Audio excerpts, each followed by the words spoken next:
que seria uma primeira forma que vocês têm no nosso curso de obter um controlador discreto. Qual seria a ideia?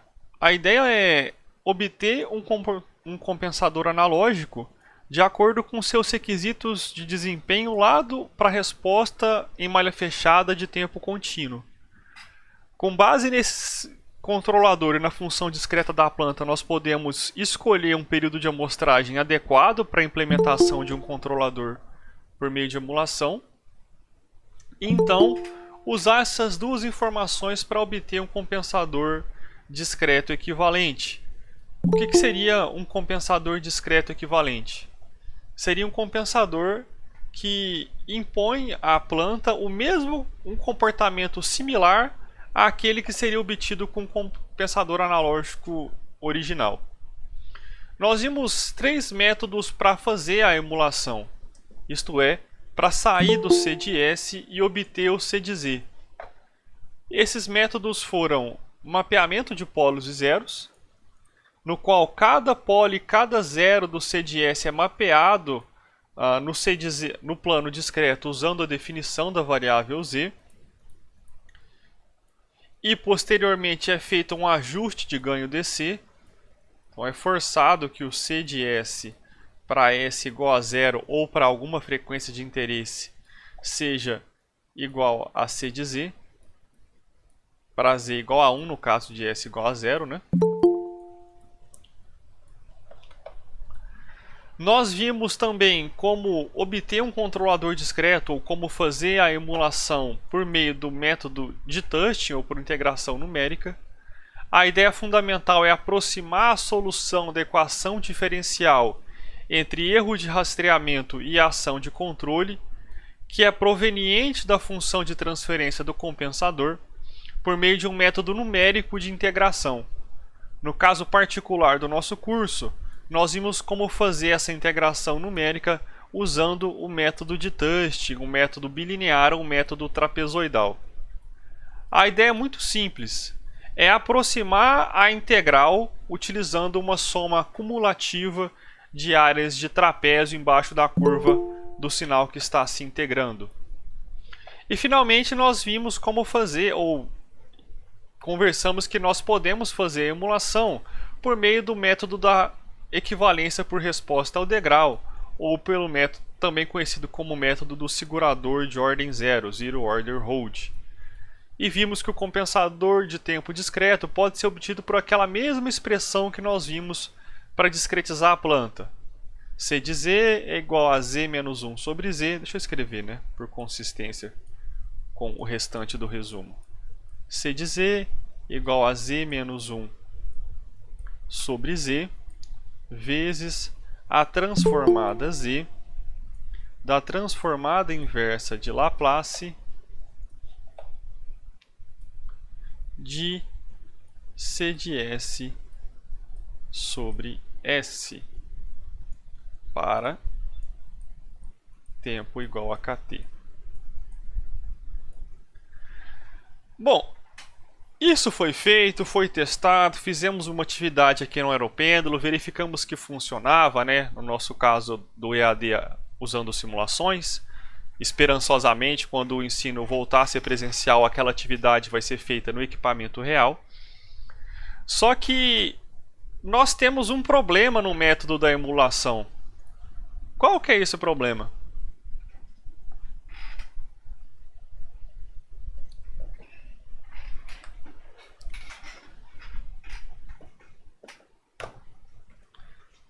O problema é o silêncio constrangedor. Também. Mas um problema de fazer emulação é a quantidade de pessoas que chega atrasada na aula. Também é um problema, mas não é um problema da emulação. Um problema da emulação é que perceba que o controlador foi projetado analogicamente. Ou seja, em teoria, é um controlador que deveria ser implementado exatamente, Arthur Reis. Nós projetamos um controlador analógico assumindo que ele iria operar a tempo contínuo. Só que nós estamos implementando ele digitalmente. Então, a gente ignora, acho que é a melhor forma de falar assim, a gente ignora os efeitos da implementação digital. Nós ignoramos, por exemplo, o efeito da amostragem do sinal do sensor e também a presença do segurador de ordem zero na entrada da planta. O que vai se seguir nessa aula e na próxima aula que está por vir é a ideia de projetar um compensador a tempo discreto. Então, o que nós queremos agora é projetar um compensador a partir do G de Z. Por quê, professor? Porque o G de Z já inclui os efeitos da amostragem. Já tem lá no modelo, nessa função de transferência de tempo discreto, nós já embutimos o efeito dos conversores AD e DA. E hoje marca um começo dessa ideia de projeto que é aprendermos a definir os critérios de desempenho no domínio Z. Porque nós sabemos, por exemplo, ajustar o sobressinal em malha fechada para o caso analógico, não sabemos? Fala que sim, digita sim no chat, é claro que vocês se lembram disso. Agora, como é que a gente faz para ajustar esse mesmo sobressinal para uma resposta de tempo discreto? Então, a ideia da aula de hoje é nós aprendermos a caracterizar tanto a resposta transitória quanto a resposta de regime permanente ou transitório a partir das informações da função de transferência, seja de malha aberta ou malha fechada, depende do caso, né? Mas hoje nós vamos definir e aprender a relacionar essas características de desempenho com a função de transferência. E aí, pessoal, sempre vale a pena, eu vou destacar isso também ao longo da aula, manter aquela noção. Nós vamos ajustar parâmetros da função de transferência, mais especificamente, que si ômega n é a quantidade de polos sobre o círculo unitário, para adequar características da resposta a tempo discreto. Então, a ideia que vocês têm sempre que manter em mente, senão o curso de controle começa a perder sentido, é que nós ajustamos algo lá no domínio complexo, né, no domínio da variável z, para obter um comportamento desejado no domínio de tempo discreto, isto é, para que a planta se comporte da maneira com que você almeja, ou da maneira com que o seu cliente te define os requisitos de desempenho. Então você ajusta algo no plano complexo para obter um comportamento desejado no domínio do tempo. Essa parte talvez aqui se encontra uma das maiores abstrações do curso de controle, né? Quando você está ajustando o que si, você está ajustando o amortecimento. A gente não pode perder essa noção. Quando você está ajustando o ômega n, indiretamente você está ajustando os tempos de resposta. Você não está simplesmente resolvendo um exercício. Você também está fazendo o exercício da lista. Mas se vocês tiverem essa noção, o curso de controle é melhor aproveitado, eu acredito, né? Então vamos lá. Uma ideia alternativa à emulação, né, quando não der para fazer emulação. Professor, mas quando não dá para fazer emulação? Nós conversamos sobre isso. Não dá para fazer emulação quando a amostragem não for tão rápida, né? Então, uma alternativa à emulação é projetar um controlador diretamente no domínio discreto, isto é, usando o G de Z. Então, a ideia, a partir de agora, é projetar diretamente o C de Z. E não obter o C de S para depois converter em um C de Z. Qual que é a vantagem disso, professor? A vantagem é que os efeitos da implementação digital já são considerados na hora do projeto. Isto é, no G de Z já estão embutidos os efeitos dos conversores DA e AD. Eu sempre gosto de pensar assim, por isso que eu repito isso algumas vezes, é o controlador que sabe que vai ser embarcado em algum lugar. Então é um controlador que já é voltado para a implementação digital.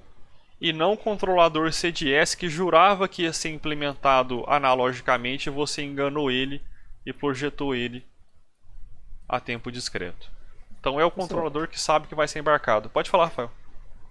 Então aquela outra forma que você mostrou pra gente de encontrar o C de Z a partir do C de S não leva em consideração os efeitos de... Esse efeito que você falou, né? Os efeitos da amostragem, principalmente o atraso do conversor ZO. Não, Rafael, porque a gente faz o projeto usando o GDS, que é a função de transferência da planta. Então esse controlador CDS que vem do GDS é um controlador que seria a princípio analógico e a gente emula ele digitalmente. É claro que a Certo? emulação não tem problema quando a gente vê aquelas relações entre ômega S e ômega B, lembra? Sim. 2 tem que ser maior que 2 ômega Maior B. que 2 é o mínimo do mínimo, né? Mas, por exemplo, ômega S igual a 30 ômega B. Lembra que está naquela terceira faixa lá da relação frequência de amostragem e largura de banda? Mas você pode ter algum fator que limita essa relação e aí ser necessário fazer um compensador de tempo discreto diretamente. Vale comentar, pessoal, eu não sei se eu comentei isso em aula, eu retirei do curso se eu não me engano. É possível considerar na hora de projetar o controlador analógico o efeito da amostragem, um efeito do atraso. Uma possibilidade para fazer isso é colocar ou adicionar na função de transferência da planta uma função de transferência que representa o atraso. Por exemplo, usar uma aproximação de Padé para o atraso. Eu falei isso em aula? Ou eu retirei? Eu acho que eu retirei do curso. Eu retirei do curso. Mas para Você quem comentou só. comentei, tá, então beleza. Porque complicava um pouquinho, desviava do tópico. Mas assim, dá para levar em consideração na hora de projetar o CDS o efeito do atraso usando a aproximação de Padé. Mas assim, a aproximação de Padé ela traz algumas complicações na hora do projeto. Ela coloca zeros no semiplano direito e aí começa a ficar um pouquinho mais complicado projetar. Eu acho que é até mais fácil projetar no GDZ diretamente. Por isso que eu estou tirando do curso. Mas vale o comentário. Voltando, né? Nossa ideia é implementar um controlador, é projetar um compensador digital a partir do GDZ que já tem o efeito da amostragem e do conversor e do segurador de ordem zero embutidos. Só que para fazer projeto, a gente tem que saber como caracterizar a resposta da planta. Porque o projeto de um controlador ele visa adequar as características de resposta transitória e de resposta de regime permanente. Então, antes de sair projetando o controlador, nós precisamos relacionar ou definir critério de desempenho para as respostas transitória e de regime permanente, só que diferentemente do curso anterior, agora considerando a função de transferência de tempo discreto. E vou adiantar um pouco de spoiler, vocês vão ver o quão parecido é o caso discreto com o caso analógico, né? Mas nós precisamos aprender a caracterizar a resposta primeiro, né? A definir essas relações entre critérios de desempenho e parâmetros da função de transferência, para depois sair projetando controlador. Nós, no caso analógico, e todo mundo aqui fez controle comigo, definimos alguns critérios de desempenho. O caso mais elaborado, nós definimos critérios de desempenho para dois tipos de sistema. Vamos testar a qualidade do meu curso. Deixa eu me decepcionar um pouquinho. Para o caso de sistemas de primeira ordem, nós definimos um único critério de desempenho para a resposta transitória. Qual que era esse parâmetro ou qual que era esse critério mesmo?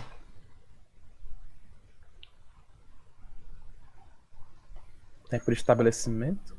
Para o caso de sistemas de primeira ordem?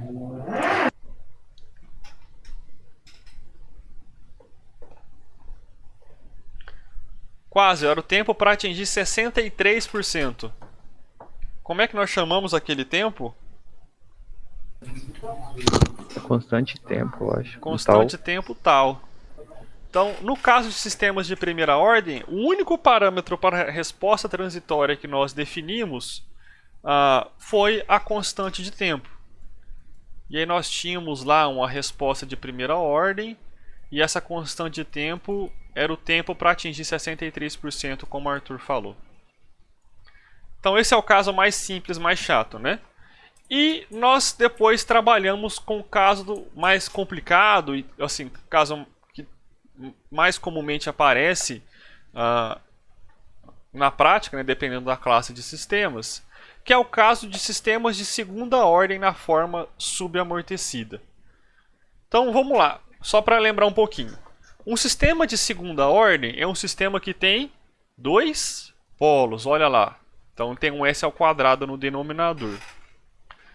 Nós definimos a forma padrão de sistemas de segunda ordem, que foi definida como ωn ao quadrado sobre s ao quadrado mais 2qc ω ns mais ωn ao quadrado. Essa foi a forma padrão. E o caso subamortecido é o caso no qual o fator de amortecimento qc está entre 0 e 1. Por que esse caso é chamado de subamortecido mesmo?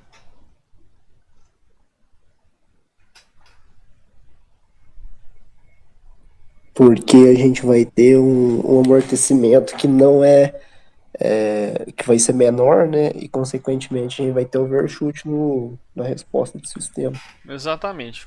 Quando o QC está entre 0 e 1, os polos da planta são complexos conjugados. Deixa eu escrever aqui. Polos complexos conjugados. E a resposta a uma excitação do tipo degrau vai apresentar o overshoot. Por isso que é o caso chamado de subamortecido. Em particular, supondo uma entrada do tipo degrau unitário, supondo que U de S é um degrau de amplitude 1, nós definimos 4 critérios de desempenho para a resposta de um sistema subamortecido. Quais são esses critérios?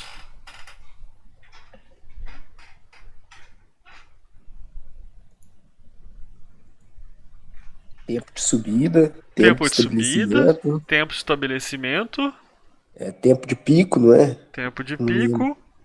E o... Nossa, gente, era do relatório, esqueci o nome.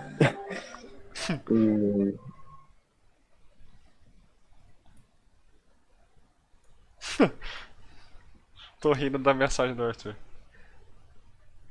E o sobressinal. Nós definimos esses, ou porcentagem de overshoot, depende da literatura, ou simplesmente overshoot, ou máximo sobressinal. Para ser sincero, curiosidade, máximo sobressinal eu só vi uma vez, que era na minha graduação, o professor Edivaldo, lá de Ilha Solteira, chamava de máximo sobressinal. Hoje, até ele migrou para a palavra sobressinal. Mas como na graduação eu aprendi como máximo sobressinal, frequentemente eu falo máximo sobressinal, mas perceba que máximo sobressinal não está muito correto, né? Porque se é o que seria o máximo sobressinal? É um pouco estranho falar. Mas assim, eu nunca perdi esse vício de linguagem. Mas no texto eu já me corrigi, já estou chamando só de sobressinal, assim como o professor Edivaldo. Sim, é estranho, mas eu aprendi como e eu não consigo, né? Mas sobressinal tá bom. Bom, em particular, nós, por meio do devido procedimento matemático, né? Foi uma mostração, não abri o procedimento para vocês, eu passei pelas fórmulas, mas nós relacionamos esses 4 critérios de desempenho, sobressinal, tempo de estabelecimento, tempo de pico e tempo de subida, com os parâmetros da função de transferência QC ωn. De novo, aqui está talvez a noção que vocês não podem perder no curso de controle. Quando nós ajustamos o parâmetro QC, que é um parâmetro da função de transferência, que é algo totalmente abstrato, é um polinômio no domínio S, no caso analógico, indiretamente, diretamente, nós estamos adequando o sobressinal da resposta a tempo contínuo. Perceba que é quase magia, é maluquice. Você mexe em um parâmetro de um polinômio no domínio complexo e você ajusta o sobressinal da resposta real do sistema. Essa noção a gente nunca pode perder em um curso de controle, senão ele vira um curso de álgebra. quando você está adequando o ômega n, você está melhorando ou modificando os tempos de resposta da sua planta. Em particular, o ômega n ele está sempre no denominador desses tempos. Então, quanto maior o ômega n, em geral, mais rápido a sua planta responde. Menor é o tempo de subida, menor é o tempo de pico e menor é o tempo de estabelecimento. Então, quando você aumenta o ômega n, que, novamente, é um parâmetro da função de transferência no domínio complexo, algo que você nunca vai ver na praça de alimentação do shopping, você está diminuindo os tempos de resposta do seu processo, você está deixando ele mais rápido. Isso é algo real, você vai observar isso fisicamente lá na saída do seu processo. Então, cuidado para não esquecer essa magia, essa abstração que a gente tem no curso de controle.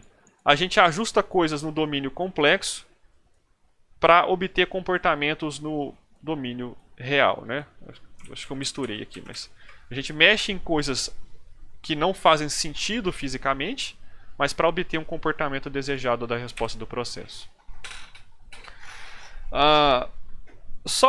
E aí, para fazer projeto propriamente dito, né, o projeto do controlador, normalmente nós fazíamos projeto lá no lugar geométrico das raízes. O que era o lugar geométrico das raízes mesmo? Eu falo umas 30 vezes na aula. É para onde que os polos do sistema vão se você varia o ganho K. Os polos de malha aberta ou malha fechada? Malha fechada.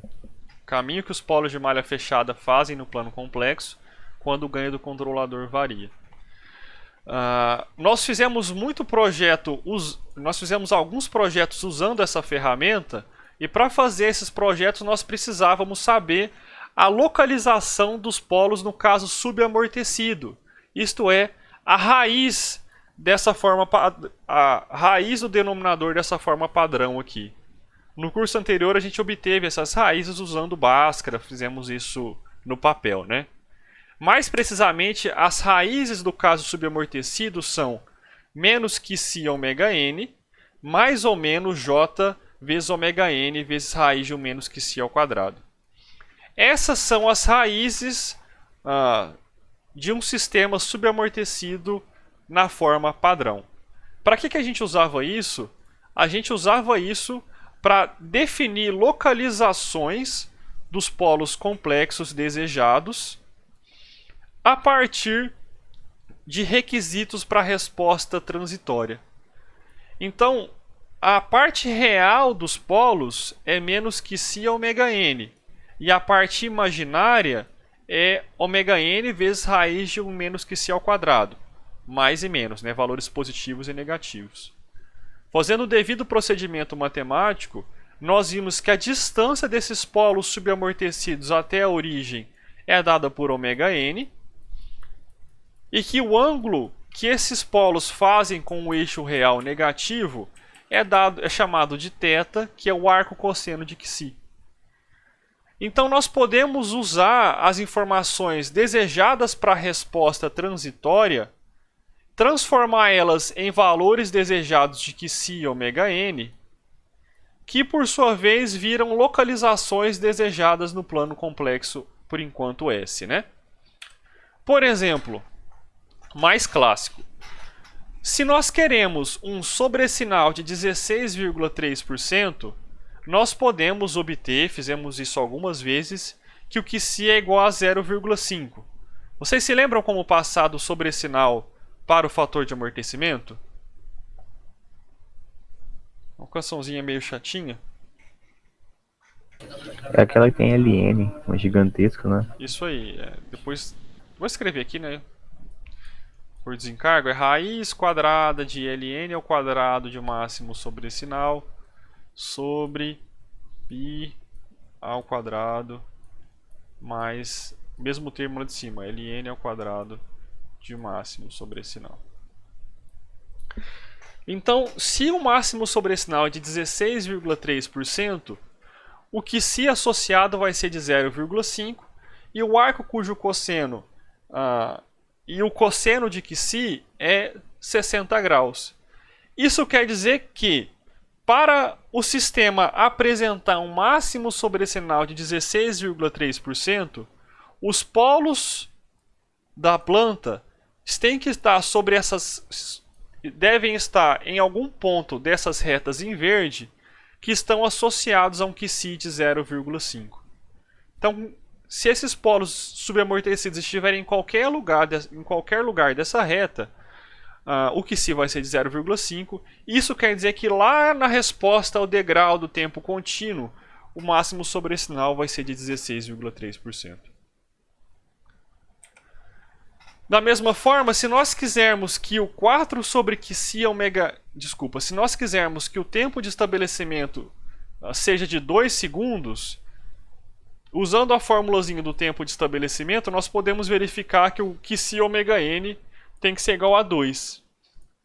Lembrando que esse QC ômega n é igual à parte real dos polos, nós temos que, para o tempo de estabelecimento da resposta real a tempo contínuo ser igual a 2 segundos, os polos subamortecidos devem estar em algum lugar dessa reta em vermelho que tem parte real igual a menos 2.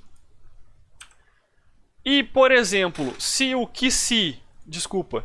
para algum critério de desempenho nós tivermos um valor desejado para ômega n, nós vamos ter que os polos devem estar a uma distância fixa da origem, lembrando que o ômega n representa a distância dos polos subamortecidos até a origem. Por exemplo, se para algum requisito de desempenho o ômega n tiver que ser maior do que 1, os polos subamortecidos devem estar em algum lugar dessa região sombreada em cinza. Qual que é a ideia que a gente está fazendo? É transformar um requisito para resposta no domínio do tempo, nesse caso, tempo de subida menor que 2,42 segundos, em uma região desejada, uma região aceitável para a localização dos polos subamortecidos. Isso é só uma revisão lá do curso anterior, tá, pessoal? Então, nós usamos essa relação várias vezes no curso de controle linear. Lembra, a gente definia primeiro a localização desejada para os polos subamortecidos e depois ia caçar um controlador CDS que fazia com que os polos de malha fechada passassem por essa região e que posteriormente estivessem dentro dessa região. Inclusive, nós definimos umas regiões de QC ômega n constante que era para ajudar essa definição da localização desejada para os polos de malha fechada. Mais precisamente, nós definimos dois tipos de curva. Curvas de QC constante e de ômega n constante no plano S. Pergunta, nós temos dois tipos de curva aqui nesse plano complexo. Retas que saem da origem e certos semicírculos. Dessas duas curvas, quais são as curvas de QC constante, isso é, de fator de amortecimento constante, e quais são as curvas de ômega n constante, isto é, de frequência natural constante?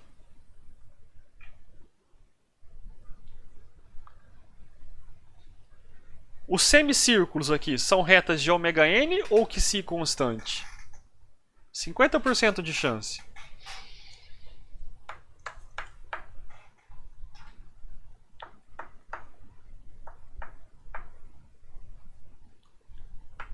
QC? O ômega n representa ou pode ser avaliado como a distância dos polos até a origem. Se o ômega n é constante, a distância dos polos subamortecidos até a origem é constante. Então, esses semicírculos representam regiões de ômega n constante. Por exemplo, o ômega n igual a 0,6, deixa eu dar um zoom para vocês. O ômega n igual a 0,4, por exemplo, é representado por essa linha pontilhada aqui.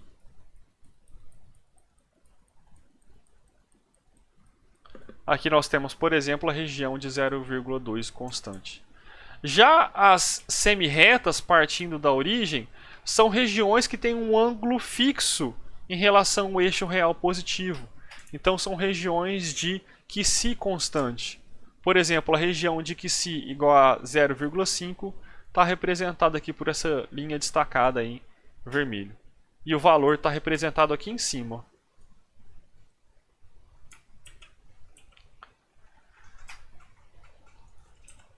Por exemplo, nós podemos usar essas informações para achar facilmente uma localização desejada para os polos de malha fechada.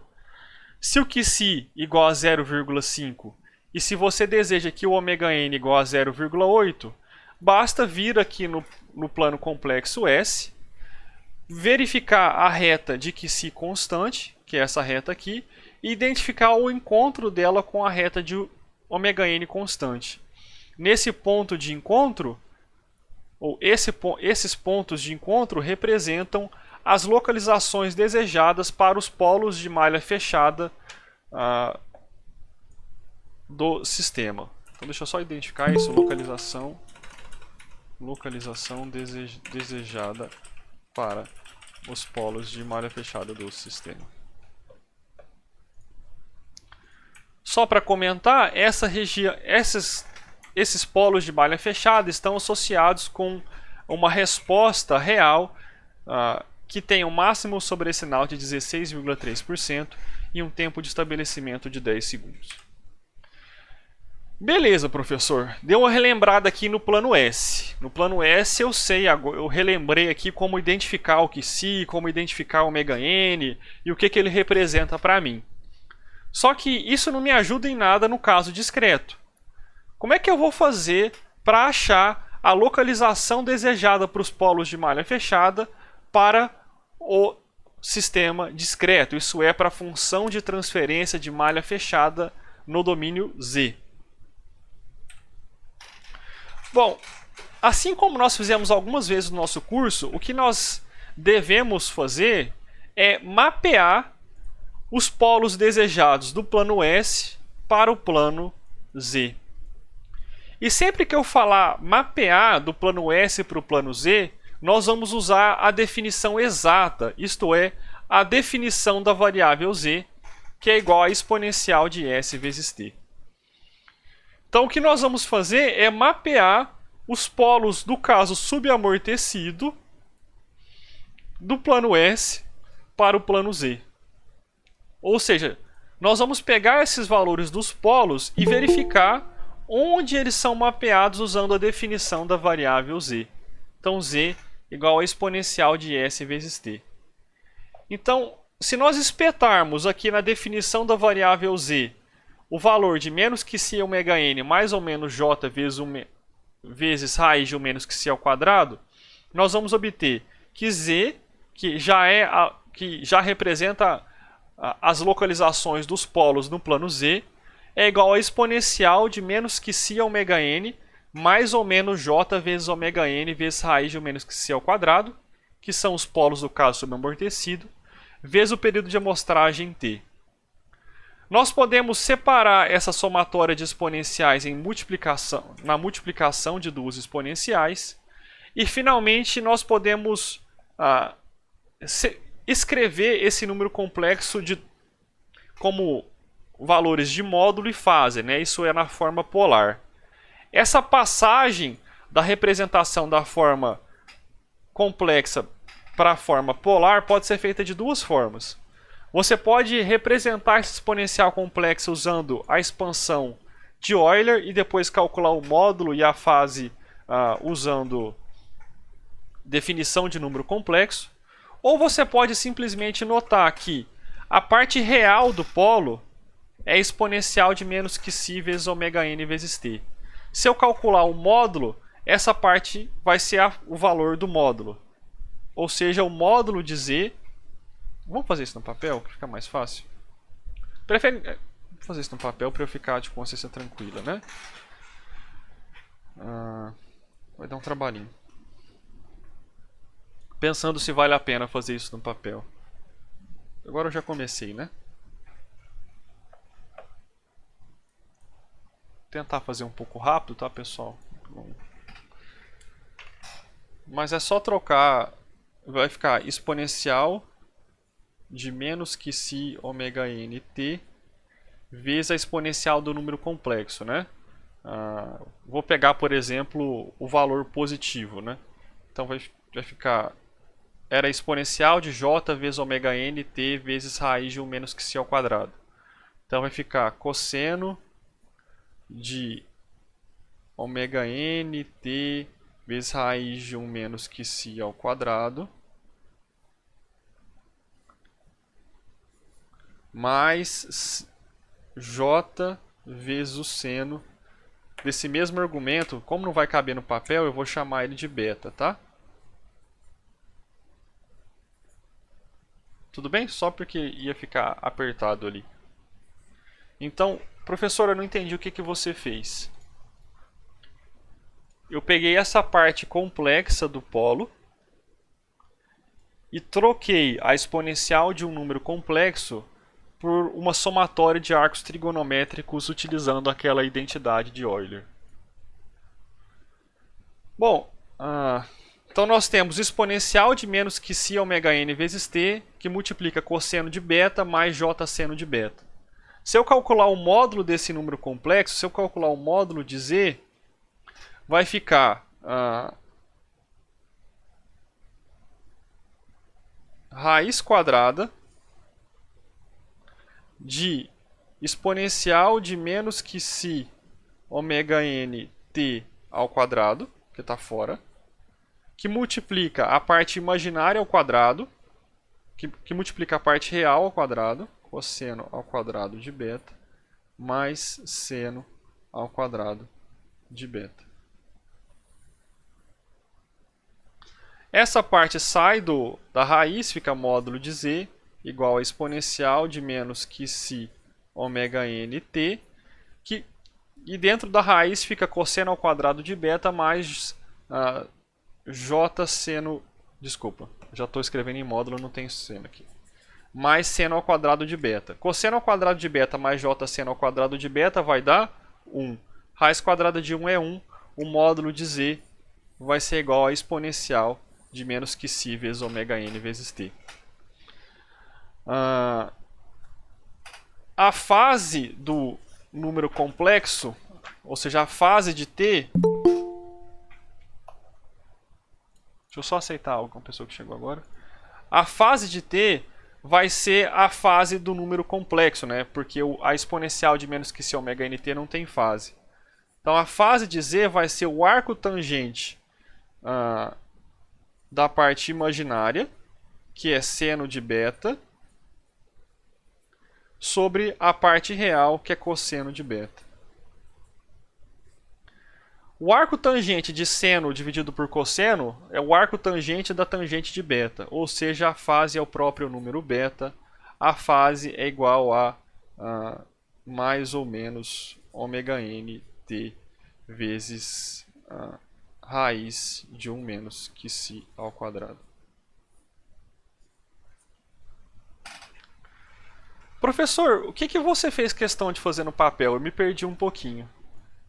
Não sei por que cargas d'água, mas na hora da aula eu senti a necessidade de mostrar que os polos subamortecidos, do caso analógico, são mapeados em uma região do plano complexo, cujo módulo, ou seja, distância até a origem, tem valor menos exponencial de menos que si vezes ômega nt, e a fase tem... são dois polos, tem fase positiva e fase negativa. A fase positiva tem valor ômega n vezes t vezes raiz de 1 menos que si ao quadrado. Eu só fiz essa passagem aqui que não estava clara no slide, né? E eu não sei, na hora da aula que eu senti necessidade de demonstrar. Bom, o fato é que os polos complexos conjugados, os dois polos são polos subamortecidos, foram mapeados em uma região, ou foram mapeados no plano Z,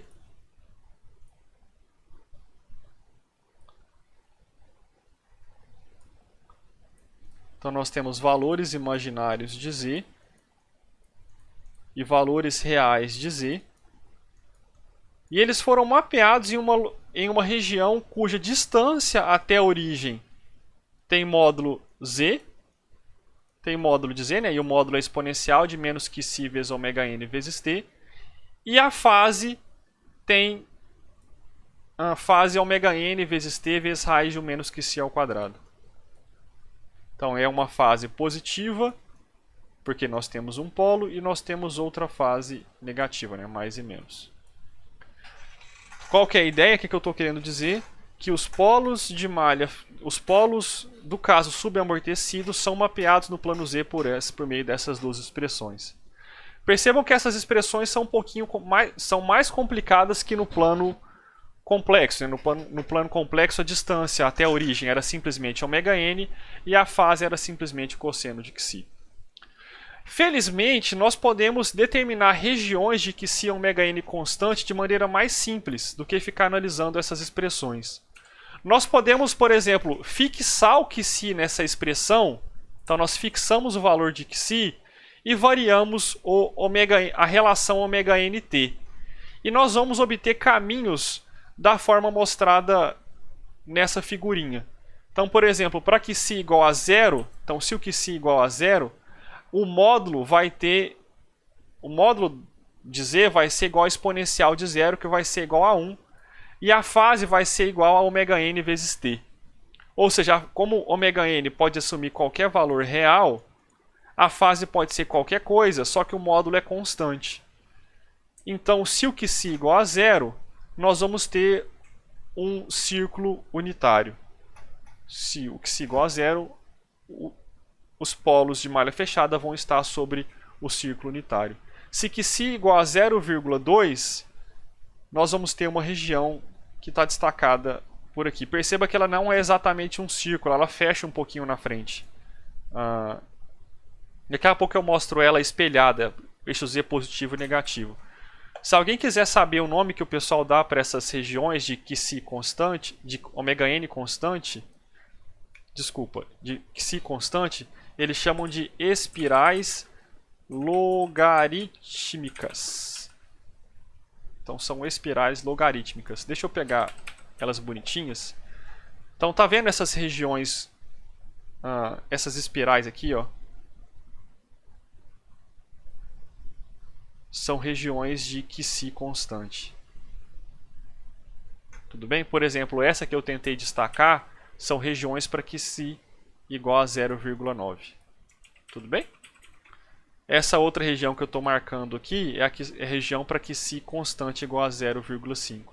Perceba que já é uma região dentro do círculo unitário, ou seja, já é uma região desejada para os polos de malha fechada no caso discreto.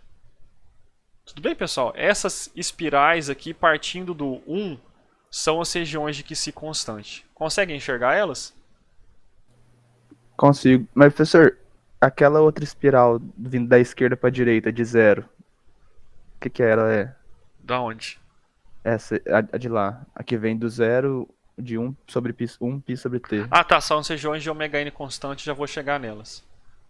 Por enquanto, essas espirais partindo da origem são as espirais para Xi constante. 0,1, 0,2, 0,3 e por aí vai, né? Saquei. Elas vão fechando a ponta. Eu não sei porque eu vejo meio que um coração aqui. Parece um pouco. Acho que eu sou muito romântico. Não é à toa que eu estou há 13 anos junto com a mesma pessoa. Mas totalmente do nada, né? Essas espirais são as regiões de Xi constante. A gente vai usar elas para achar regiões desejadas para os polos de malha fechada. Se você olhar lá no livro do Franklin, por exemplo, a literatura chama de espirais logarítmicas. Agora, se nós fixarmos ômega-n e variarmos Xi, ou seja, fixa ômega-n, varia Xi e vai plotando que curva que vai dar lá no plano complexo. Nós vamos ter essas curvas partindo aqui do eixo real. Essas curvas me lembram como se fossem aqueles desenhos da bola de basquete, tá? Professor, por que você fala isso? Não sei, porque eu imagino assim. Mas são regiões de Xi ômega-n constante. De maneira mais decente, né, não esse rabisco aqui, são essas regiões que cortam o eixo real aqui, tá vendo? Ômega-n igual a 0,2 π sobre t, ômega-n igual a 0,3 π sobre t, são essas regiões de cima para baixo. Então, não sei porquê, isso eu realmente não sei. O MATLAB coloca o ômega n em função de π. Então, por exemplo, essa curva que eu estou achurando é uma região de ômega n igual a 0,7 π sobre t. Honestamente, eu não sei porquê. Mas me lembram aqui as curvas de uma bola de basquete. O fato é que, unindo essas regiões de Qi e ômega n constante, nós podemos localizar mais facilmente a região desejada para os valores, para os polos de malha fechada, no caso subamortecido. Vale comentar que é muito fácil gerar essa figurinha lá no MATLAB, tá, pessoal? É só vir aqui no MATLAB e dar um Z-Grid. E ele vai desenhar, acho que eu tenho figura aberta. Ele vai desenhar para nós o plano Z, já com o círculo unitário, ou seja, já com o limiar de estabilidade e com as regiões de Qi e ômega n constantes devidamente identificadas. Tudo bem? Professor, por que a gente está fazendo isso? Porque usando essas regiões, nós podemos, por exemplo, identificar uma localização desejada para os polos de malha fechada. Por exemplo, suponha que o máximo sobrecinal, suponha que você quer que a operação em malha fechada tenha um máximo sobrecinal de 16,3% e um tempo de estabelecimento de 12,73 segundos para um período de amostragem de 1 segundo. Onde devem estar os polos de malha fechada aqui no plano complexo?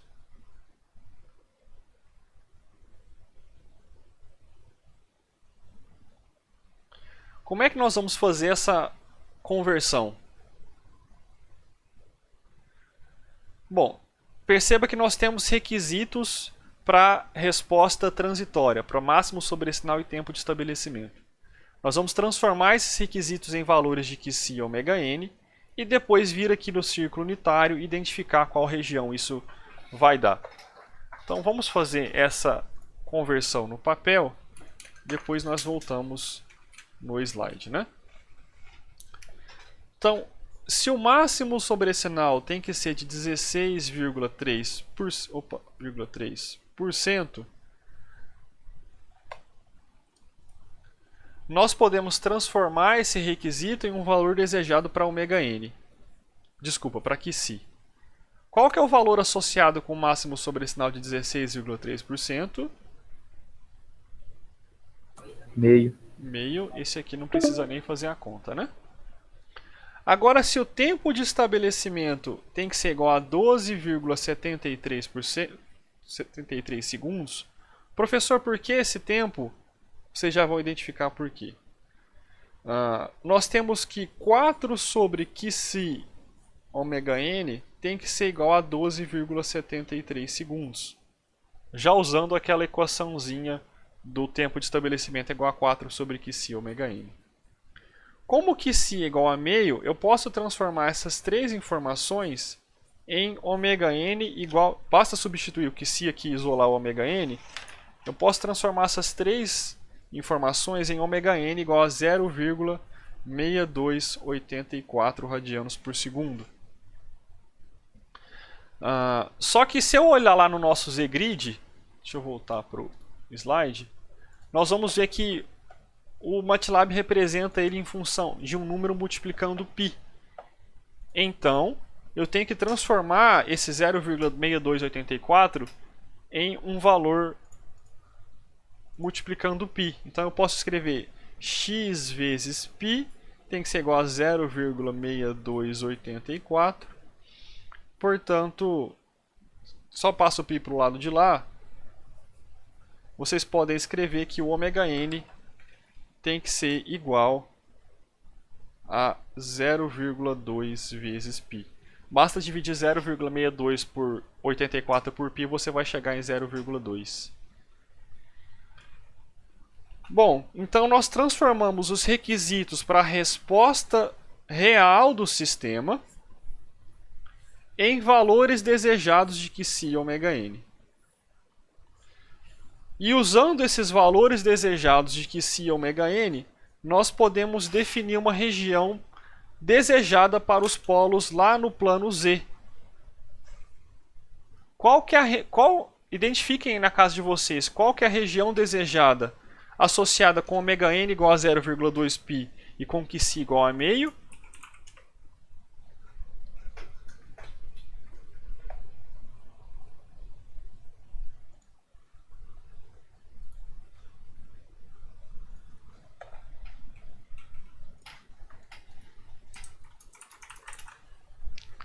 Bom, se o Qc tem que ser igual a meio, 0,6. eu vou seguir essa curvinha aqui e eu vou seguir ela até ela tocar a curva do ômega n constante de 0,2 π sobre t, o t nesse exemplo é igual a 1. Se eu for exatamente no encontro dessas duas curvas, eu vou obter essa localização aqui na parte real positiva e essa localização aqui na parte real negativa. Então quer dizer que se os polos subamortecidos de malha fechada estiverem nessas duas regiões que eu acabei de marcar, o comportamento no domínio do tempo vai apresentar a resposta no domínio do tempo discreto a uma excitação do tipo degrau, vai apresentar um sobressinal de 16,3% e um tempo de estabelecimento de 2,73 segundos. Beleza, pessoal? Professor, para que eu vou usar isso? Você vai usar isso para definir regiões desejadas para os polos de malha fechada para depois fazer projeto de controlador. Alguma dúvida, pessoal? Pedro, e o período de amostragem? A gente não usou para nada aí? Essas regiões, Rafael, elas são em função do período de amostragem. Então acaba que elas não vão mudar essas regiões predefinidas de acordo com o período de amostragem. Nós usamos o período de amostragem quando nós temos os valores conhecidos de Qc e ômega n. Por exemplo, se o Qc... porque são duas coisas diferentes, Rafael. Se eu tenho o valor de Qc e se eu tenho o valor de ômega n, eu posso calcular a localização para os polos desejados de malha fechada usando essas relações que nós vimos anteriormente, o módulo e a distância. Então eu sei exatamente onde devem estar os polos de malha fechada, tudo bem? Uhum. Só que na prática, normalmente, eu não tenho valores fixos para Qc e ômega n. Eu tenho requisitos normalmente na forma de desigualdades. Por exemplo, o máximo sobressinal não pode passar de 16,3%. E o tempo de estabelecimento não pode passar de 12,73 segundos, que seria ali algum requisito de projeto ou de operação. Nesse caso, nós não vamos ter valores fixos para Qc e ômega n, e sim vários valores que representam uma certa região. Nesse caso, né, Qc maior do que meio e ômega n maior do que 0,2 π, então eu vou ter vários valores que atendem o requisito de desempenho. Entendi. Tudo beleza. bem? Então, o que eu tentei te responder? Que essas curvas estão em função do período de amostragem, então ele não importa para nós. Então, essa foi a resposta à sua pergunta. E eu complementei ela um pouquinho. Se eu sei o valor do Qc, do ômega n do período de amostragem, eu consigo calcular a localização desejada para o polo de malha fechada usando as equações algébricas que a gente abriu. Só que esse não é o cenário mais comum. O cenário mais comum é que você tenha requisitos do tipo desigualdade e transforme eles em uma região desejada para os polos de malha fechada. Nesse exemplo em particular, a região em branco. Então, o Qc maior do que meio e o ômega n maior do que 0,2 vezes π, que deu 0,628. Tudo bem? Beleza, entendi. Obrigado. Aí qualquer lugar dessa região branca, nesse exemplo 3, que os polos subamortecidos estiverem, nós vamos conseguir atender ambos os requisitos de desempenho simultaneamente. Tudo bem esse exemplo 3 da região, pessoal?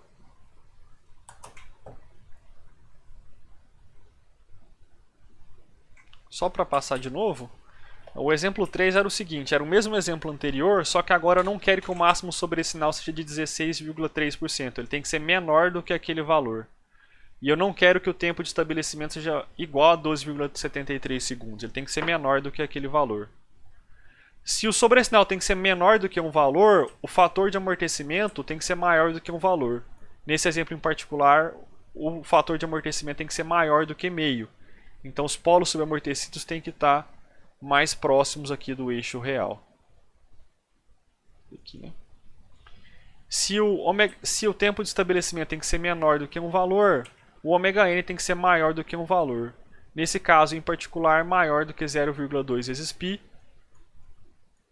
Então, qualquer par de polos complexos conjugados que esteja dentro dessa região limitante faz com que a resposta real atenda os requisitos de desempenho. Essa região branca representa a região alvo. Beleza?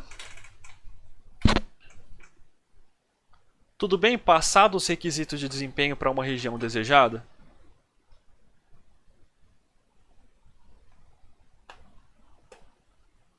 Sim, não, silêncio constrangedor nessa hora é muito ruim. Certo. Tudo bem.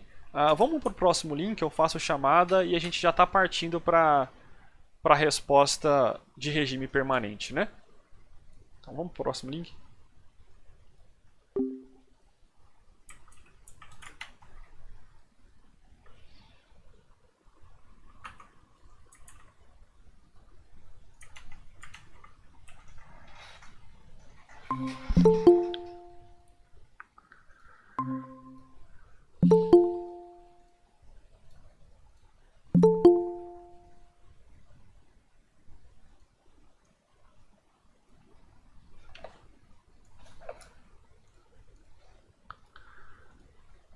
Percebam, pessoal, que nós temos um cenário muito parecido com o caso analógico. Controle linear igual controle analógico.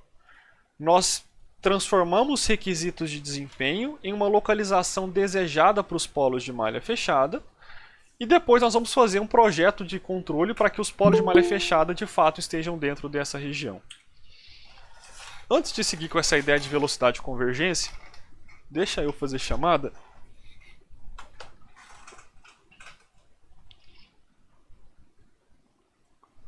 O pessoal que está no estágio aí já fica liberado, né?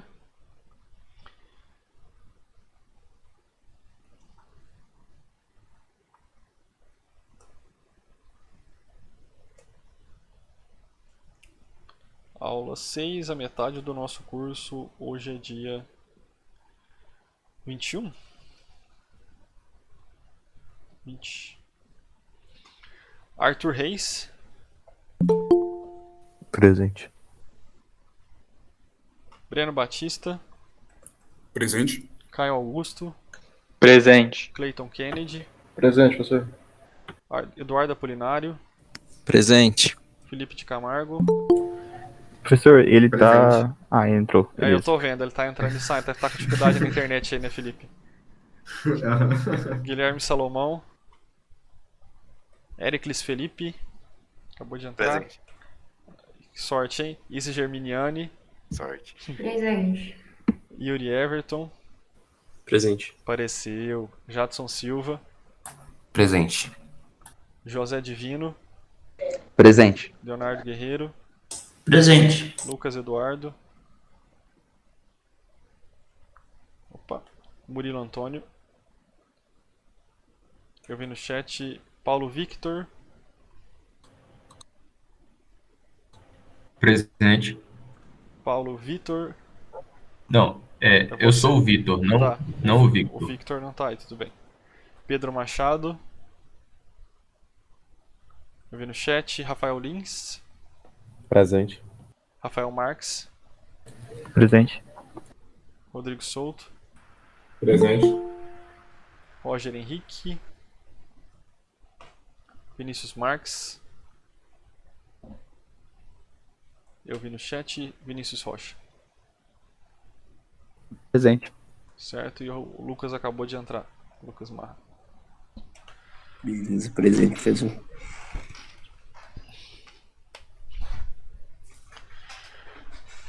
Bom, só para passar uma noção para vocês, o seguinte. No caso do domínio S, Então imagina que você tem lá o plano S. Cadê a caneta preta?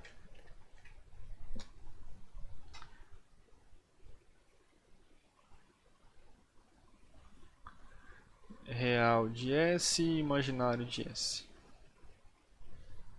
Se eu tenho um par de polos complexos conjugados aqui,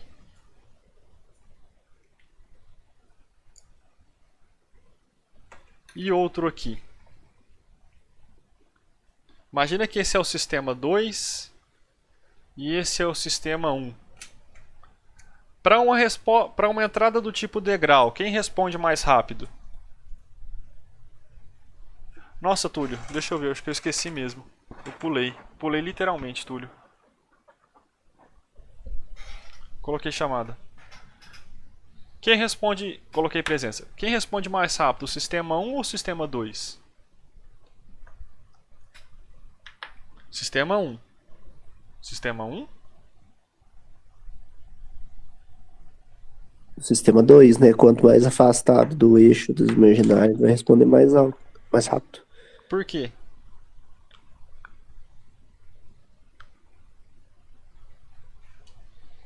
Vixe, agora você me pegou, professor, que eu não lembro, não. Vou colocar a parte real do polo aqui. Vou chamar isso de A1 e eu vou chamar isso de A2. Se eu resolver a equação diferencial do sistema 1, considerando a entrada do tipo degrau, do sistema 1 e do sistema 2, lá do sistema 2 vai aparecer, lá na solução da equação diferencial, uma exponencial de menos A2 vezes t, vezes termos trigonométricos se somando aqui. Já do sistema 1 vai aparecer exponencial de menos A2 vezes t, que multiplica termos trigonométricos se somando aqui. A1 não? A1, desculpa. Obrigado, Vinícius. Quanto mais afastado do eixo imaginário, mais negativa vai ser a potência da exponencial e, portanto, para menores valores de tempo, essa exponencial vai se aproximar de zero. Quer dizer que esses polos mais afastados do eixo imaginário respondem mais rapidamente. Quanto mais longe do eixo imaginário, mais rápida é a resposta. Ou mais rápido é o par de polos complexos conjugados. Tudo bem? Tudo bem, Arthur Reis? Você Isso é pode um repetir, domínio por favor, complexo. professor? Porque eu não peguei muito, não, o porquê. Isso é um domínio complexo S mesmo? Por enquanto eu estou no S, Rafael. No caso analógico, se nós resolvermos a equação diferencial de cada termo, Lucas, a parte real dos polos aparece na potência da exponencial e a parte imaginária aparece lá nos arcos trigonométricos, considerando o sistema de segunda ordem na forma padrão. Essa parte real vai aparecer na potência da exponencial. Quanto mais afastado do eixo imaginário for, maior vai ser a parte real. Concorda comigo? Aqui poderia ser, por exemplo, menos 1 e menos 5. Quanto mais afastado, mais negativa vai ser a potência da exponencial. Quer dizer que essa exponencial converge mais rapidamente quanto mais negativa for essa potência. Por exemplo, imagina para o tempo igual a 0,1. Quem vai ser menor? A exponencial de menos A2 vezes 0,1 ou a exponencial de menos A1 vezes 0,1?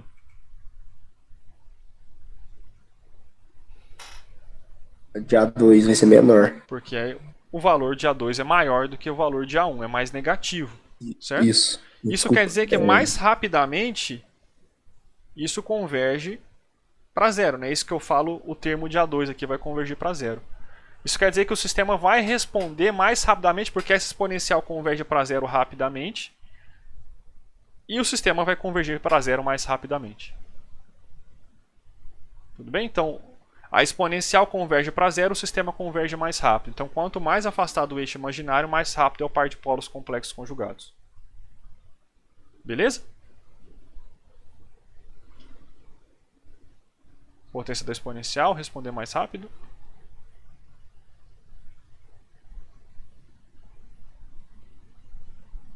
Lucas? Oi, professor? Beleza? Beleza. Não, eu tava com o microfone desligado, desculpa. Não, tudo bem. Agora eu entendi.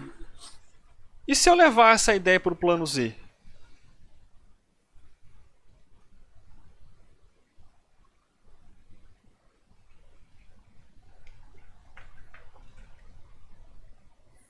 Lembrando que o círculo unitário é nosso limiar de estabilidade. Polos mais rápidos são mais internos do que esse círculo perfeito unitário, que parece um ovo, mas é distorção da câmera, não é meu desenho. Ou polos mais próximos do 1 são mais rápidos. O que é mais rápido? Está mais perto da origem ou está mais perto do círculo unitário?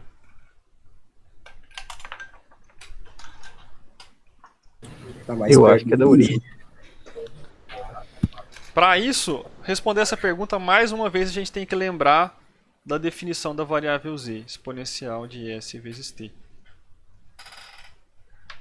Quanto mais negativo o s, mais rápido é a resposta. Quanto mais negativo o s, mais negativa vai ser a exponencial que define a variável z. Por exemplo, seguindo a ideia anterior, né, nós teríamos um z2 que é igual a exponencial de menos a2 vezes t, e um z1, ignorando a parte complexa, tá? Que seria o exponencial de menos a1 vezes t.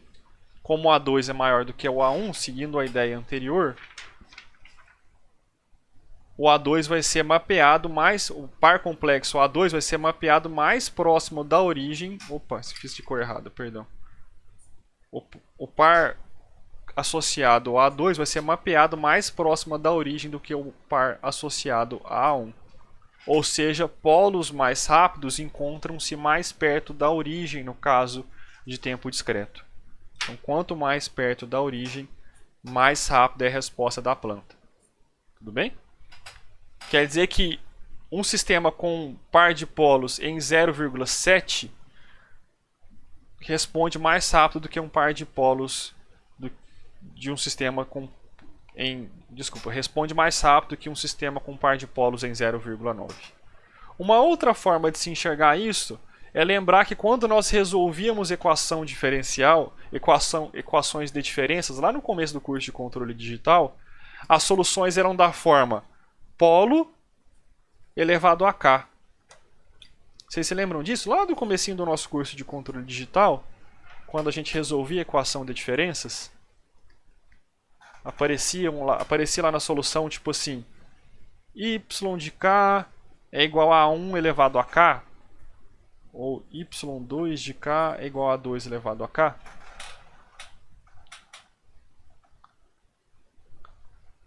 Então, quanto mais próxima da origem, mais esse termo que é elevado a k, que é o tempo discreto, converge mais rapidamente para zero. Isto é, 0,6 elevado a k converge mais rapidamente para zero do que 0,9 elevado a k. Só lembrar lá do comecinho do curso, quando a gente aplicava transformada z inversa para resolver equações de diferenças, direto aparecia um termo polo elevado a k. Qual que é a mensagem que eu estou tentando passar e mostrar para vocês? Que no caso do tempo discreto, quanto mais próximo do círculo da origem, mais rápido é a velocidade de resposta. Então, se eu quiser deixar, se o sistema em malha aberta tem polos complexos aqui, por exemplo, e eu quiser deixar a resposta mais rápida, eu vou aproximar esses polos da origem. Por exemplo, aqui. Ô professor, então também quer dizer que os polos que estão mais próximos das bordas do círculo aí, eles vão ser dominantes, de certa forma? Sim, vão. Porque eles vão ter uma resposta mais lenta e eles vão dominar o comportamento do sistema. Então, se eu tiver, por exemplo, esse par de polos complexos aqui próximo do 1 e um polo bem rápido aqui perto da origem, eu posso descartar esse polo na hora de projetar o controlador, por exemplo. Beleza. Bom, isso fecha, pessoal, o que eu tinha para falar para vocês sobre caracterizar a resposta de regime transitório no plano Z. Nós o que fizemos? Nós fizemos três ideias importantes. Uma foi obter equações para definir a localização dos polos subamortecidos no plano Z, que são essas equações que estão aqui nos slides 17 e 18. Então, de posse de que se ômega nt, você consegue calcular explicitamente onde devem estar seus polos complexos conjugados já no plano Z. A gente vai usar para projetar controlador. Nós também caracterizamos regiões de que se ômega n constante, e essas regiões são úteis para definir regiões aceitáveis para os polos complexos conjugados quando nós temos requisitos na forma de desigualdades. E por fim, nós tivemos essa noção de velocidade de convergência associada com a localização dos polos. A ideia está resumida nessa imagem. Se aproximando da origem, obtém-se uma resposta mais rápida do sistema. Então, polos mais próximos da origem são polos mais rápidos. No limite, ou seja, o polo em menos infinito, está mapeado exatamente na origem, uma resposta instantânea. Agora, a gente vai passar a falar para outra parte da resposta, que é a resposta de regime permanente. Quando nós trabalhamos com a resposta de regime permanente, quando nós caracterizamos essa resposta no curso anterior, nós trabalhamos com um único requisito para a resposta de regime permanente, que foi o tal do erro em regime estacionário. O que é o tal do erro em regime estacionário mesmo, que a gente era tão preocupado no curso anterior?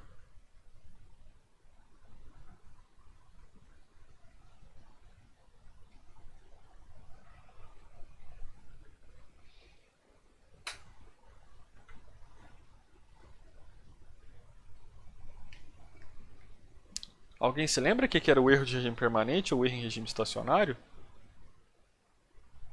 Palpite?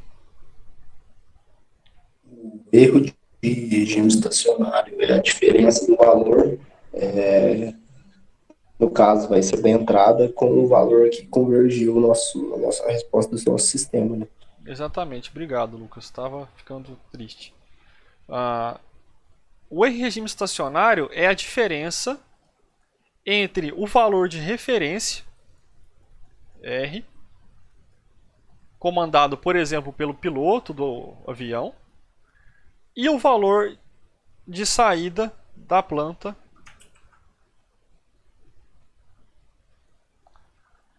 quando o sistema já convergiu. Então, o erro em regime estacionário é a diferença entre a saída Y e a referência R quando o sistema já convergiu. No caso subamortecido, quando nós consideramos que o sistema convergiu,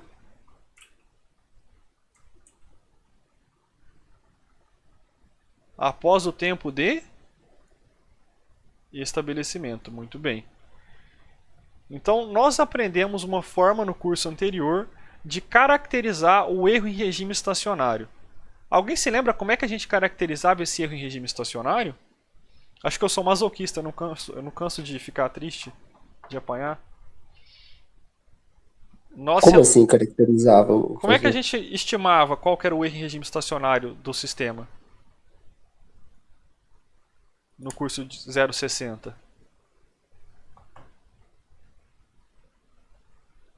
Não vou lembrar não, mas com certeza deve ter algo a ver com pelo número de polos na origem, né? Pelo tipo do sistema, se lembra? Essa tabelinha era o resumo da ideia. Como é que a gente... eu não vou perguntar de novo não, porque eu estou ficando realmente triste. Como é que a gente usava essa tabelinha mesmo? Bom, essa tabelinha ela explica a seguinte coisa para nós. O que vai acontecer com o erro em regime estacionário de malha fechada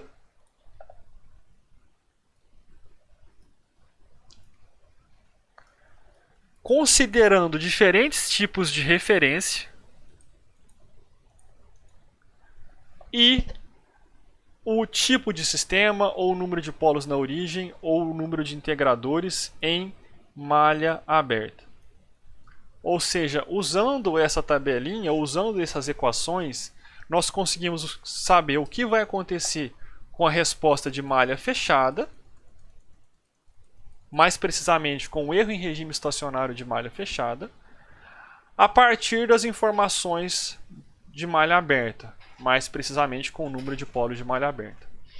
Por exemplo, se a referência comandada pelo operador for uma referência do tipo degrau de amplitude A, o erro em regime estacionário para um sistema do tipo 0, aquele que não tem nenhum polo na origem em malha aberta, vai ser dado por A sobre a constante de erro de posição Kp, em que essa constante de erro é dada por limite de S tendendo a zero de C de S vezes G de S. Agora, se o sistema tem um ou mais integradores, se ele é do tipo 1 ou superior, ou se ele tem um ou mais polos na origem, são todos sinônimos de dizer a mesma coisa, o erro em regime estacionário para uma referência do tipo degrau é nulo. Agora, se a referência é do tipo rampa e o sistema não tem nenhum polo na origem em malha aberta, quer dizer que o erro em regime estacionário vai divergir. Isso quer dizer que em regime estacionário, as rampas de referência e de saída vão ter inclinações diferentes. Agora, se o sistema é do tipo 1, o erro em regime estacionário vai ser igual a A sobre kV, em que A é a inclinação da rampa e o kV é a constante de erro de velocidade calculada por meio dessa formulazinha que eu destaquei em amarelo. Limite de S tendendo a zero de S vezes C de S vezes G de S. Isso quer dizer que a resposta no domínio do tempo, a saída no domínio do tempo tem a mesma inclinação da referência, isso em regime estacionário, só que essas rampas estão espaçadas em A sobre kV e aí a análise prossegue para o restante da tabela. Deu para relembrar erro em regime estacionário e tipo de sistema?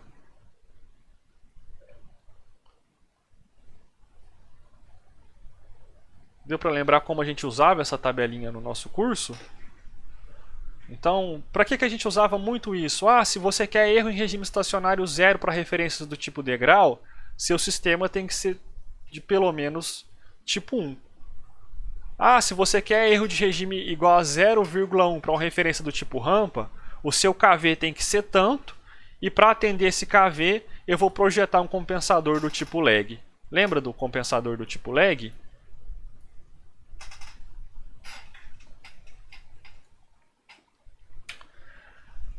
Beleza, professor. Relembrei lá o caso de tempo analógico, só que eu estou trabalhando a tempo contínuo.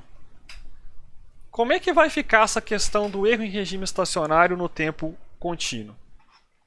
Bom, nós sabemos que a definição da variável z é igual ao exponencial de s vezes t. Então, um polo em 0 para s igual a 0, nós temos um polo igual a 1. Isso quer dizer que um polo na origem, no caso analógico, é mapeado como um polo sobre o círculo unitário sobre 1 aqui no plano z.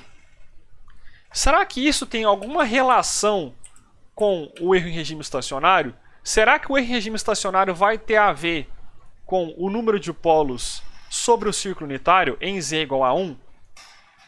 Então vamos verificar isso. Lembrando que para a gente fazer essa análise de erro em regime estacionário, nós vamos querer saber o que acontece com o erro de rastreamento quando o tempo passar. E para fazer essa análise, nós vamos utilizar o teorema do valor final. Então, o erro em regime estacionário, o erro para o qual, o valor de erro para o qual o sinal converge quando o tempo passar, vai ser calculado no domínio de tempo discreto, como limite de z tendendo a 1, de z menos 1 vezes z de z, que é o teorema do valor final para a transformada z, sendo que esse e de z denota a transformada z do sinal de erro de tempo discreto. Sempre lembrando, pessoal, isso é algo importante de lembrar, que nós só podemos usar o teorema do valor final quando o sistema for estável. Então nós estamos assumindo estabilidade de malha fechada Então todas essas expressões de erro de regime estacionário que nós vamos desenvolver são expressões que assumem estabilidade de malha fechada. Para fazer a análise do que acontece da referência para o erro de rastreamento, nós temos que obter a função de transferência entre esses dois sinais, considerando o sinal de realimentação. Ou seja, nós precisamos obter a função de transferência de malha fechada da referência para o erro. Bom, da figura, nós podemos escrever que o erro de Z, a transformada Z do erro, é igual a R menos Y de Z, certo? E é igual a R menos Y de Z. O Y, por sua vez, é igual a G vezes C vezes o erro. Se eu espetar esse Y na expressão anterior, percebam que eu estou poupando a notação dependência com Z porque eu estou escrevendo com o mouse. Eu vou obter erro é igual a R menos G vezes C vezes erro. Ou seja, o sinal de saída erro é igual ao sinal de referência erro menos função de transferência da planta G vezes função de transferência do controlador C vezes sinal de erro E. Vou passar GCE para a esquerda somando e colocar o erro em evidência. 1 mais GC erro igual a referência. Finalmente, passando o GC para a direita dividindo e o erro para a esquerda também dividindo, eu posso escrever que a função de transferência de malha fechada da referência para o sinal de erro é igual a 1 sobre 1 mais G de Z vezes C de Z. O que nós podemos notar aqui, para quem se lembra, é que essa expressão é igualzinha à do caso analógico, tirando o que aqui nós tínhamos G de S e C de S. Percebam que, não sei se vocês têm essa noção, mas no caso discreto a gente dá voltas para chegar em conclusões similares. O caso discreto ele é parecido com o tempo contínuo, né? Só que nós estamos trabalhando com o controlador já embarcado. E o que nós vamos fazer é analisar o que acontece com esse erro de rastreamento, mais precisamente analisar o que acontece com o erro de regime estacionário, considerando referências do tipo degrau e do tipo rampa. Para isso nós vamos usar o teorema do valor final. Limite de Z tendendo a 1 de Z menos 1 vezes E de Z. Nós vamos trocar esse E de Z pela expressão de malha fechada e considerar diferentes tipos de referência, assim como nós fizemos no curso anterior. Mais precisamente, se nós considerarmos que a referência é um degrau de amplitude A, nós podemos ir lá na tabelinha de transformada Z e verificar que a transformada Z de um degrau de amplitude A é dada por A sobre Z, A vezes Z sobre Z menos 1. Isso para o caso do degrau já discreto, né? Isso quer dizer que o E de Z vai ser igual a 1 sobre 1 mais G de Z vezes C de Z, que é a função de transferência de malha fechada, vezes AZ sobre Z menos 1, que é a transformada Z do degrau de referência. Se eu substituir essa expressão lá no teorema do valor final para calcular o erro em regime estacionário, eu vou ficar com o limite de Z tendendo a 1, de Z menos 1, vezes a função de transferência de malha fechada, 1 sobre 1 mais G de Z vezes C de Z, vezes AZ sobre Z menos 1, que é a transformada Z do erro. Corta o Z menos 1 da expressão com o Z menos 1 que veio do sinal de referência e você vai ver que não tem mais nenhum problema em aplicar o limite, isto é, em substituir o Z por 1. E você vai obter que o erro em regime estacionário é igual a sobre 1 mais Kp, sendo que esse Kp é a constante de erro de posição dada por limite de Z tendendo a 1 de G de Z vezes C de Z. Qual que é a parte decepcionante da história?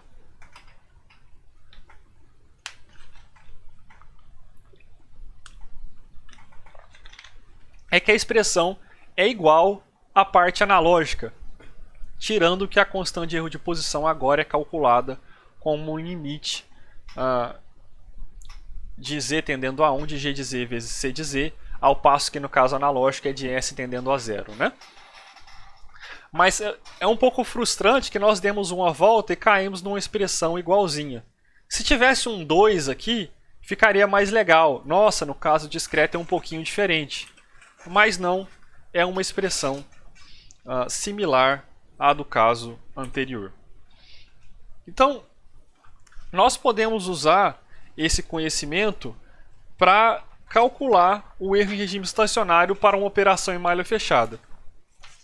Então, suponha que nós temos um sistema discreto mostrado no slide, no qual o controlador é um controlador do tipo proporcional, isto é, a entrada U é simplesmente meio vezes o erro de rastreamento, e o sistema a tempo discreto é dado por 0,0952 sobre Z menos 0,9048. Qual será que é o erro em regime estacionário para a operação em malha fechada para uma referência do tipo degrau unitário? Vamos calcular isso no papel? Então, para calcular esse erro, basta lembrar que no caso discreto, o erro em regime estacionário é dado por A sobre 1 mais Kp.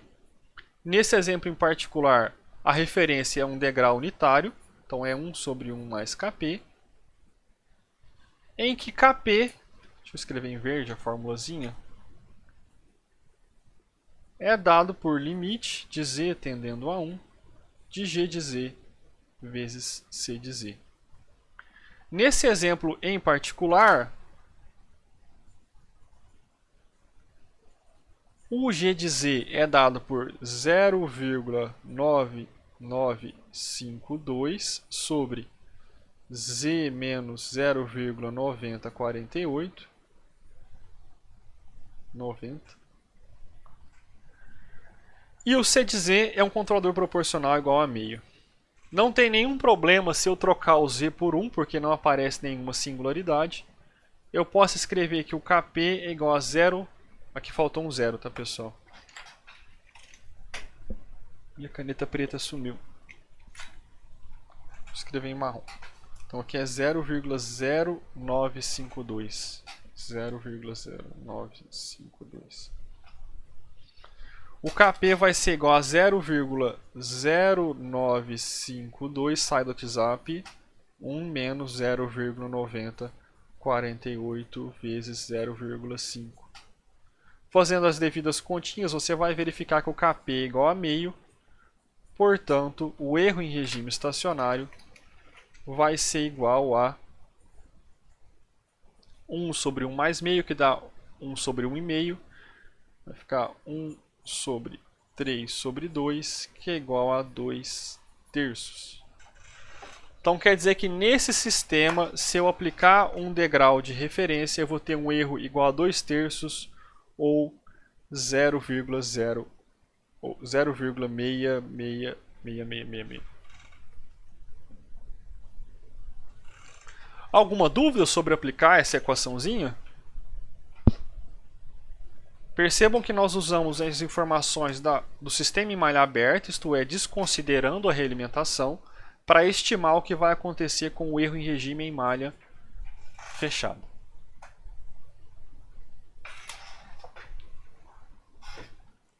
Alguma dúvida, pessoal? Professor, o A é por causa que é degrau unitário, né? Isso, aí eu troquei ele por 1, Vinícius. Então, beleza. Alguma outra dúvida?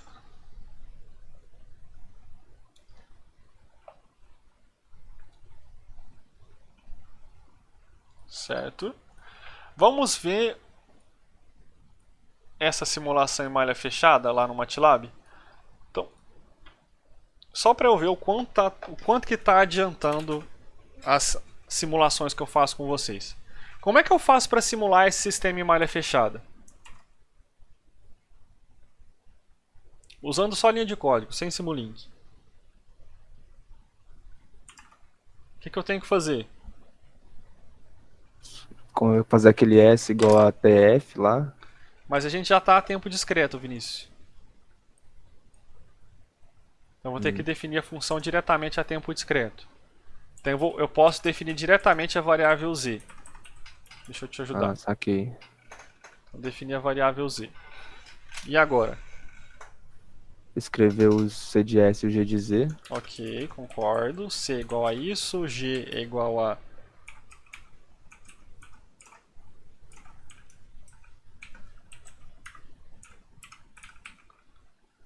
Beleza, agora eu tenho a função de transferência do controlador e da planta. E agora? Eu quero achar a resposta ao degrau em malha fechada. Fazer um feedback aí. Achar a função de transferência de malha fechada. Tá certo, Arthur. Feedback.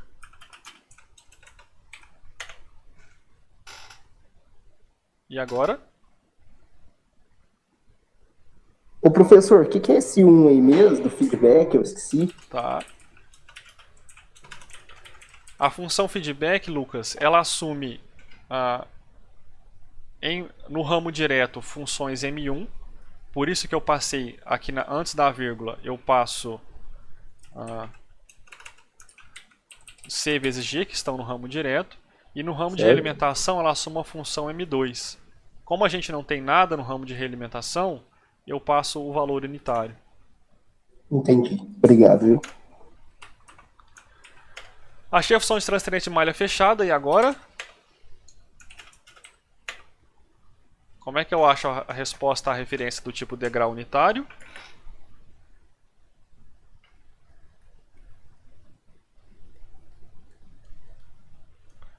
Quando troca o pneu, você tem que colocar Bota um o step. step.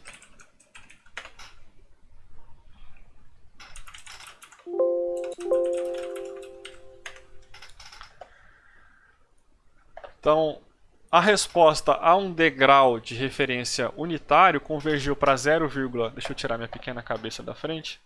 Convergiu para 0,33333. Quer dizer que a diferença para o 1, que é o valor da referência, é de 0,66666, ou 2/3, que foi exatamente o que a gente calculou. Beleza? Alguma dúvida, pessoal, de simulação? Tranquilo? Professor, o step já coloca unitário. Ele já é unitário. É a resposta ao degrau unitário. Porque você colocou só T, aí T não é 1, né? É que o step já calcula a resposta ao degrau unitário. Não, beleza. Então, será que está escrito só onde aqui? Deve estar escrito em algum lugar, Vinícius. Aqui, será que é isso? Professor, onde foi que você definiu que seria a função de transferência discreta? É que quando eu já criei o C e o G, Rafael, eu já criei como discreto. Quando eu faço T... usou o Z e não o S, né? Isso, quando eu faço o G, ele já cria a tempo discreto, discrete time. Certo. Mesmo que eu não tiver especificado, tá? Ele já trabalha a tempo discreto. É muito bom, né, cara? Não é à toa que todo mundo usa. Um software impressionante. É tão bom que acostuma a gente mal. Bom, fizemos o exemplo 4. Exemplo 5, pessoal. Qual que vai ser o erro em regime estacionário para esse sistema? Para uma referência do tipo degrau de amplitude A, ou seja, um degrau de amplitude genérico?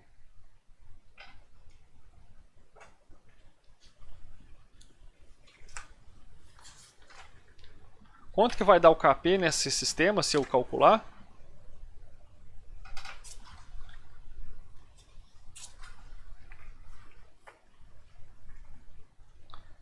Bom, pessoal, sai por inspeção. Eu juro que está acabando, calma.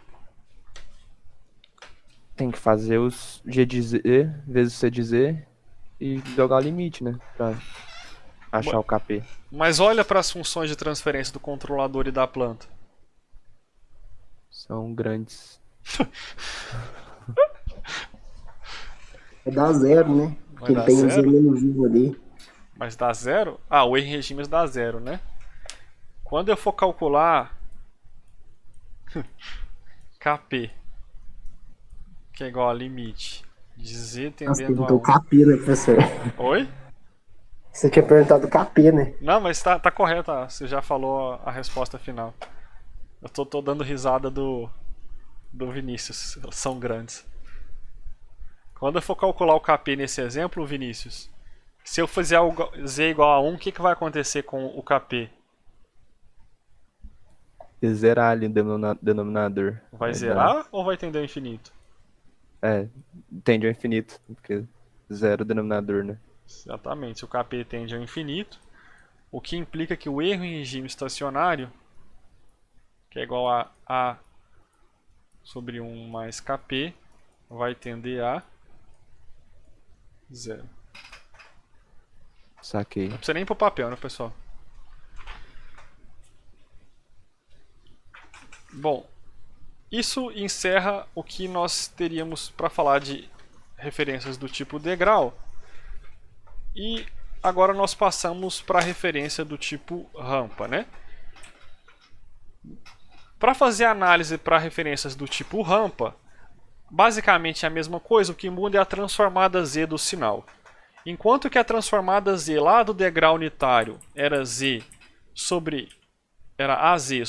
Z menos 1, a transformada Z de um degrau do tipo rampa com inclinação A, então a inclinação da rampa é A, é dada por AZ, A vezes T vezes Z sobre Z menos 1 ao quadrado.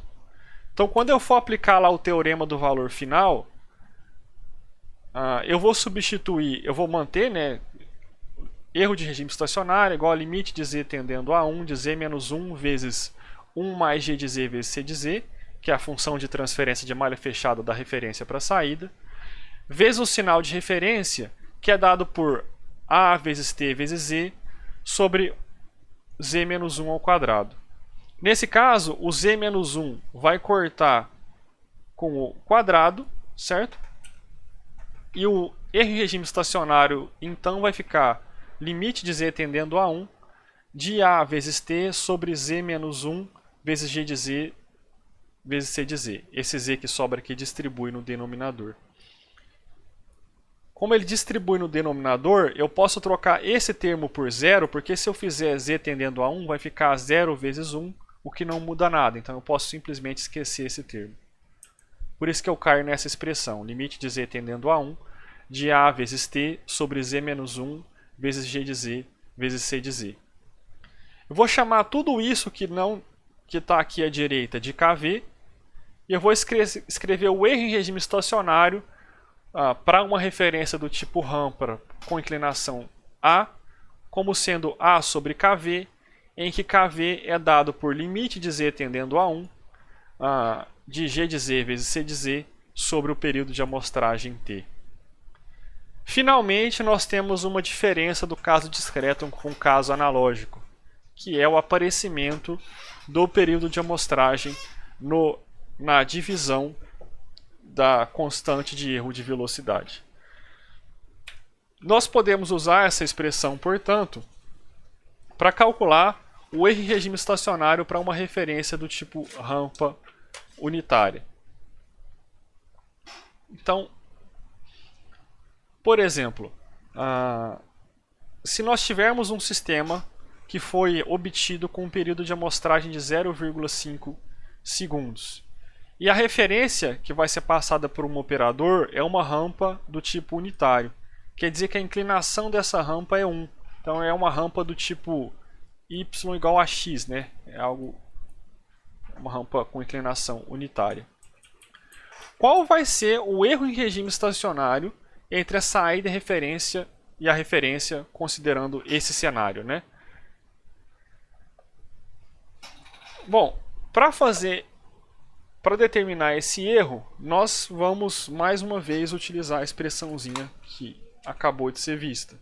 Erro em regime estacionário é igual à inclinação da rampa sobre a constante de erro de velocidade kV.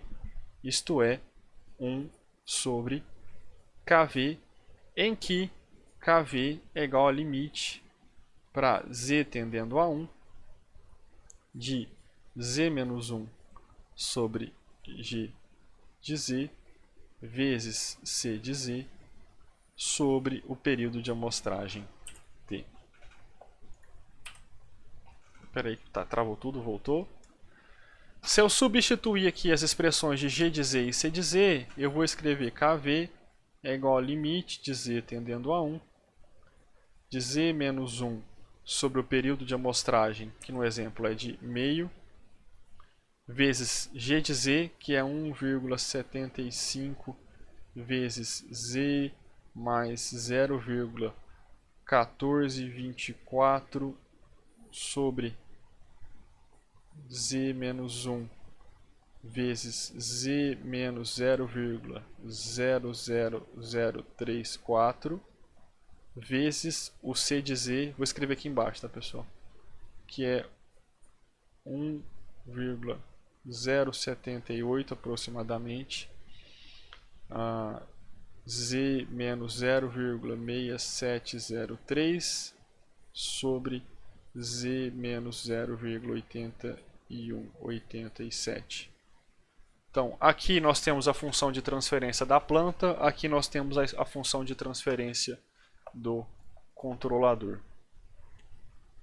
Corta o Z-1 do numerador da expressão do KV com o Z-1 que aparece no denominador do G de Z, substitui o Z igual a 1 e nós podemos escrever que o KV é igual a 1,75 que multiplica 1,1424 sobre meio vezes 1 menos 0,00034 vezes 1,078 vezes 1 menos 0,6703 sobre 1 menos 0,8187. Só estou passando pela parte algébrica rapidamente, mas faz as devidas operações de soma e subtração aí, e você obtém que o KV é igual a 7,84 e, portanto, o erro em regime estacionário é igual a 0,1276.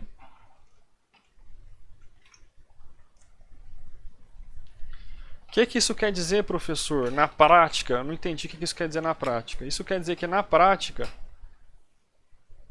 a entrada do processo vai ser uma referência com inclinação unitária, isto é, a referência é uma inclinação, e a saída da planta vai ter um certo comportamento transitório, que a gente não está interessado nesse momento, vai convergir para uma rampa com a mesma inclinação da entrada, e a distância entre essas duas rampas, aqui representada pela linha verde, vai ser de 0,1276.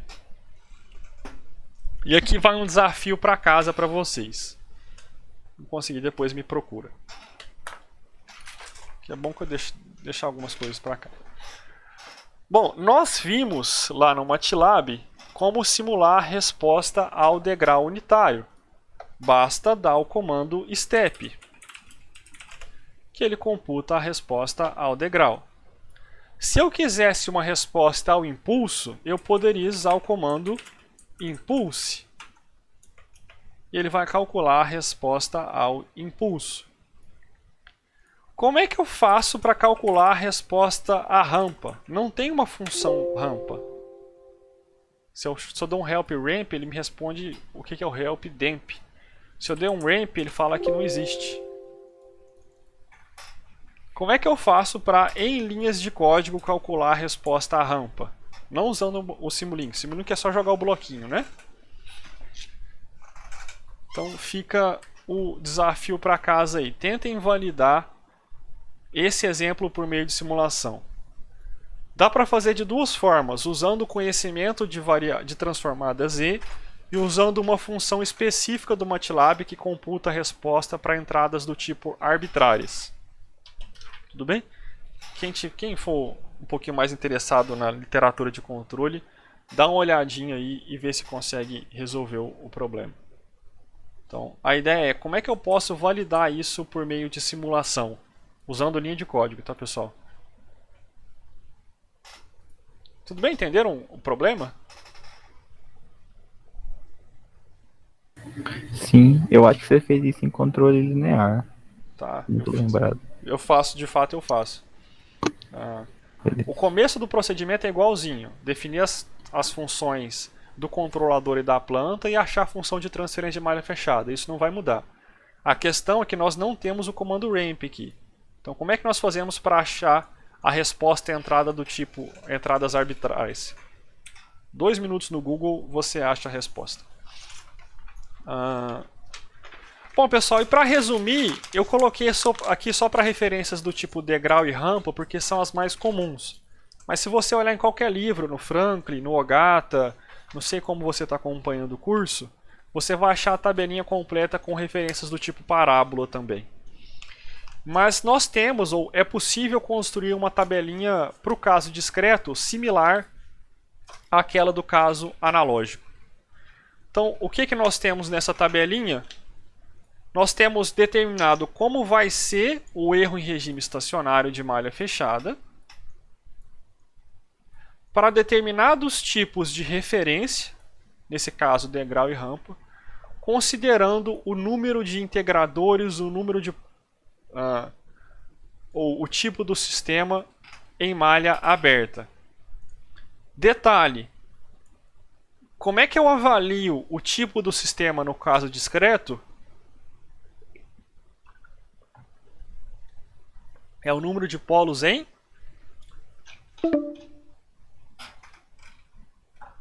zero. Opa! A tempo discreto, não em 0. Em 1. Em mais 1. Tirando isso, a análise da tabela é igual àquela que nós fizemos no começo da aula, né? Então você tem o tipo do sistema com a informação de malha aberta, tem o tipo da referência, você consegue calcular o erro em regime estacionário de malha fechada. Pessoal, essa aula, embora seja um pouquinho chata, e acredite, é chata para mim também, é necessária para a gente saber caracterizar o desempenho de uma planta no domínio Z. Para a gente saber onde devem estar os polos de malha aberta e malha fechada, de acordo com requisitos para as respostas de regime permanente e transitório.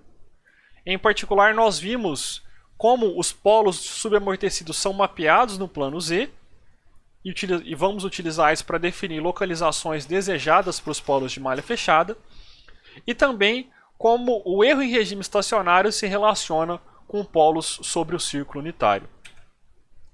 Na próxima aula, a gente vai aprender a usar o LGR para projetar controladores a tempo discreto. Então nós vamos aprender a desenhar o lugar geométrico das raízes para sistemas a tempo discreto e depois já usar ele para projetar controladores na próxima aula, encerrando assim a primeira parte do nosso curso e depois a gente vem com provinha e prova, né? É isso, pessoal. Quem estava aqui só pela parte teórica, obrigado. Existe aqui uma pequena parte prática, né, que seria uma continuação da aula anterior.